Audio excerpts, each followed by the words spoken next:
네, 안녕하세요. 네, 오랜만에 뵙네요. 네, 이게 잘린 줄 알았어요. 그래도 또 찾아와 주시니까 감사하고 열심히 하겠습니다. 변호사님은 네. 운전할 때 제일 중요하게 생각하는 부분이 뭐예요? 저는 사실 보복 운전 왜 하는지 잘 모르겠어요.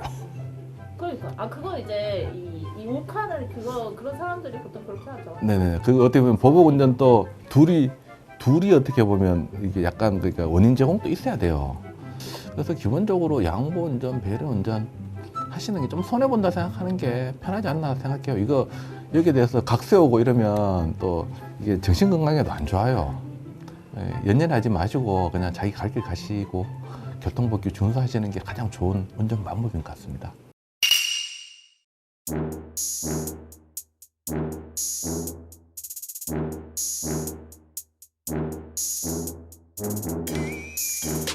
통행 우선권 당연히 오토바이 차량에게 있습니다. 오토바이 운전자에게 있기 때문에 오토바이가 피해자 되는 거 누구라도 알 수 있죠. 다만 오토바이 운전자에게도 일부 과실 피하기 어려운데요. 지금 이번 사건에서 오토바이 운전자 입장에서는 자신도 10% 과실이 있다라고 이야기하고 있고, 상대방 입장에서는 오토바이 과실 10%가 아닌 20% 정도 있다라고 이야기하고 있답니다.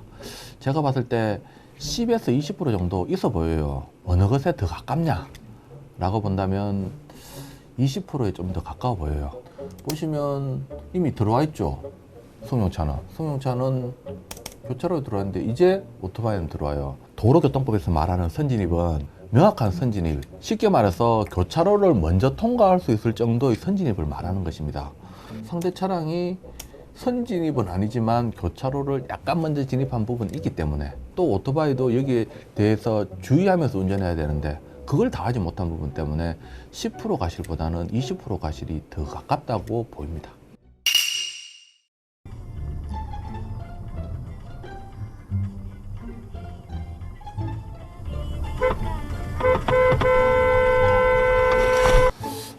그러니까 빵빵했으면 상대방도 멈췄으면 되는데 안 멈췄어요. 이번 사고에서 제보자는 무과실을 주장했고 상대방은 제보자 과실 20에서 30% 정도 있다라고 이야기합니다. 제보자 입장에서는 충분히 억울할 만해요. 측면을 충격했고 경적도 울렸고 한다면 내가 더 이상 할 게 뭐 있느냐 라고 생각할 수 있겠지만 할 게 더 있었어요.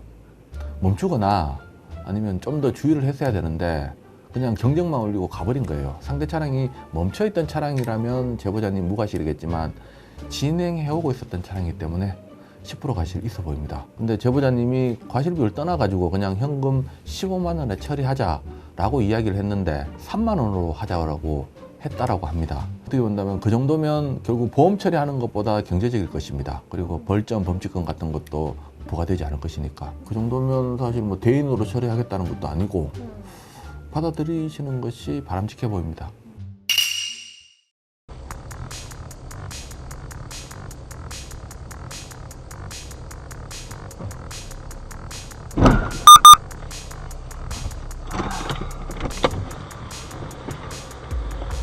제보자님이 제보 주신 것은 자신은 주차장에서 멈췄는데 상대방이 충격했다. 나는 무과실이다. 억울하다. 라고 이야기하셨는데, 주차장은 도로교통법이 적용되진 않지만 과실비율 판단할 때는 이와 같은 도로교통법 통행 우선권이 그대로 유효한 기준이 됩니다. 지금 삼거리 교차로죠. 제보자님은 좌회전하죠. 상대 차량은 직진하죠. 그러면 직진 차량이 우선합니다. 지금 직진 차량이 우선하기 때문에 제보자님은 직진 차량에 방해되지 않도록 먼저 일시정지해야 됩니다. 멈추는 게 늦었어요. 네, 결국 이 부분 때문에 제보자님이 피해자가 될 수는 없고 가해자가 될 것으로 보입니다. 물론 사고 직전에 멈추긴 했지만 멈추자마자 한 1초 만에 사고 났어요. 차라리 이 멈춘 시간이 한 3, 4초라도 됐다면 제보자님이 피해자로 평가받겠는데 멈추고 1초 만에 난 사고라 가피해자를 바꿀 정도로 보긴 힘듭니다. 그러면 이제 네. 제보자가 너무 억울하니까 네, 좀 네. 이렇게 바꿀 수 있는 뭔가 이런 네. 요소 같은 게 있을까요? 지금 이 사건에 대해서는 경찰이든 보험사든 직진 대 좌회전 사고로 보고 제보자를 가해자로 볼 가능성이 많습니다. 이 부분이 뒤집어지려면 상대 차량이 우측 통행을 했는지 아니면 좌측 통행을 했는지, 좌측 통행을 했다는 말은 역주행했다는 말이잖아요.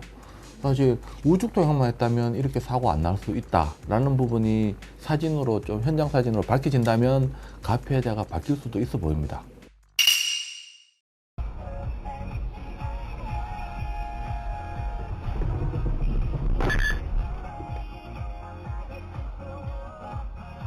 저 차 벤틀리 맞죠? 네, 맞아요. 벤틀리 벤틀리. 엄청 비싼 차 아니에요? 맞죠. 근데 이번 사건 지금 분심위에서 8대2 나왔다고 합니다. 분심에서 8대2. 8대2로 나올 사건은 아닌 것 같아 보이는데 결국 이번 사건은 과실이 있냐 없냐 이 문제예요. 제보자님이 제보 주신 이유는 10%의 연연해 할 수밖에 없어요. 뭐 쉽게 말해가지고 1,000만 원 나왔다 쳐요. 그러면 저쪽에 과실이 90%를 하더라도 100만 원 우리가 물어줘야 되는 거고. 그러니까 좋은 차 타라 그러는 거예요? 그래서? 진짜 저도 사실 외제차 보면 일단 피해요. 일단 피하거든요. 네. 그렇게 되는 게 좀 현실인데 사실 이와 같이 차대차 사고 발생되면 그러한 부분이 극명하게 드러나서 좀 슬프죠. 네, 더러운 자본주의. 그래가지고 저도 이 영상에 대해서 좀 많이 고민했어요. 뭐 제보자님은 꽉 밟으면 되는 거 아니냐, 꽉 밟으면 멈출 수 있는데 못 밟은 거 아니냐, 뭐 이렇게 본인 탓도 하는 것 같은데, 물론 죽자 살자고 밟았으면 이거 사고 피할 수도 있어 보여요. 하지만 우리가 운전할 때 뭐 어린이가 튀어나오지 않는 한은 일반적인 차가 차로 변경한다 이럴 때 죽자 살자고 밟지는 않습니다. 그것까지 운전자에게 기대할 수 없고요. 이번 사건 그러면 상대 차량이 차로 변경했을 때 멈출 수 있었느냐, 그걸 따져야 되거든요. 상대 차량이 브레이크 등 들어오고 차량 바퀴가 2차로로 약간 틀어졌을 때, 이때부터는 제보자에게도 대비하면서 운전할 주의무 생깁니다. 그러면 여기에서부터 이까지 거리가 얼마냐, 횡단보도 폭이 한 6에서 한 8m 정도 돼요. 도심지 도로 흰색 점선이 3m고 그 간격이 한 5m, 8m 정도 돼요. 합친다 하더라도 한 15m 정도 되고, 제보자님 시속 4, 50km로 진행했다라고 하는데, 그러면 시속 4, 50km에 멈출 수 있느냐? 교통안전센터 거기에 따른 정지거리를 보더라도 제보자 멈추기 힘들고, 경찰청 정지거리 표를 보더라도 멈추기 힘듭니다. 이 건에 대해서 제보자님 무과실 인정받기 위해서는 가만히 계셔서는 안 되고요. 분심위에서도 이미 제보자님 과실 20% 인정받았기 때문에 소송 보내달라 그래가지고 멈출 수 있었는지 라는 부분에 대해서 보험사 통해가지고 공학감정 받아서 판사님 판단 받는 것이 바람직해 보입니다. 제가 말하는 게 그래도 100% 맞다라고 하긴 곤란하겠지만, 그래도 제가 이걸로 먹고 사는 사람입니다. 그래도 의견이 다르면 여기에 대해서 그렇게 볼 수도 있구나, 영상 제보 주신 것에 대해서 참고하시고, 또 유사건에 대해서도 다른 분들 참고하시고 뭐 도움이 됐으면 하는 바람입니다. 네, 궁금하면 정경일, 궁금하면 500원, 궁금하면 500원 아니고요, 정경일.